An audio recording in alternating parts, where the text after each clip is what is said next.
Oskar, han är faktiskt en av få som är fulare än mig. Om vi hade haft skönhetstävling så hade jag vunnit om det var bara jag och han som tävlade. Och om jag fick sitta i juryn.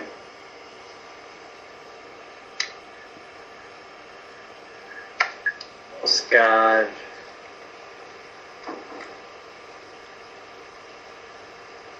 Ibland fick tänka att det vore bättre om han inte fanns.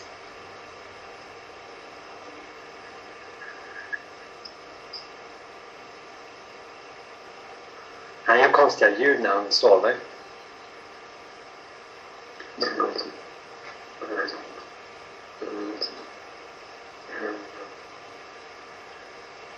Oskar.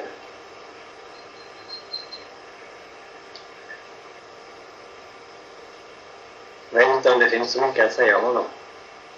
Han är som alla andra. Oskar. Så här länge vill jag inte prata om någon annan.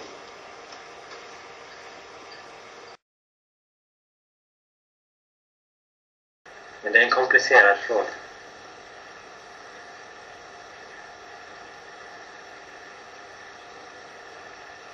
Jag blir alltid glad över att jag har 10 fingrar. Inte 11. Jag tänker mig att livet skulle vara så mycket mer komplicerat om man hade 11 fingrar. Det är som allting är gjort för att man ska ha 10 fingrar.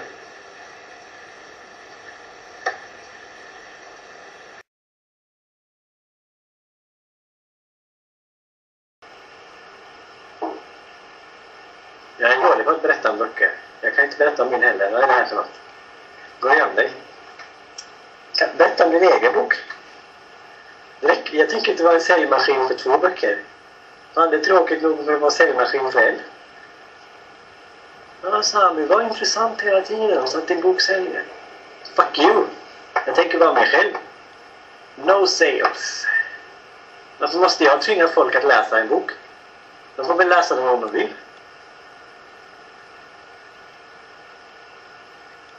Ska jag gå omkring på gatan också och börja läs den, kom igen, läs den.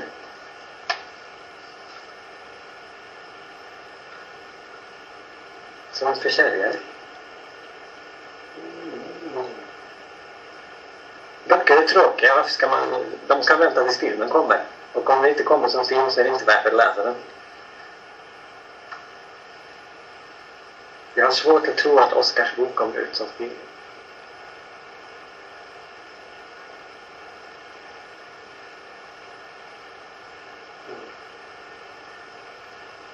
Ja, kanske om man la in lite mer spänning. Lite mer sånt där. Oh. The end. Det räcker nu.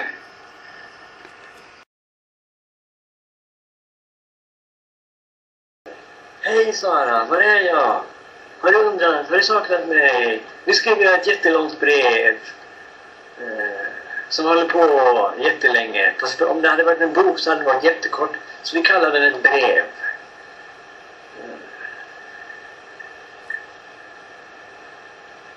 Och det hände inte så mycket egentligen när man tänker efter.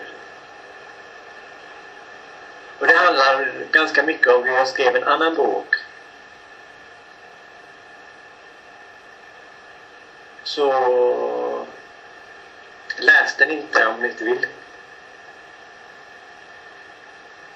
Den kommer inte heller ut som en film, misstänker jag.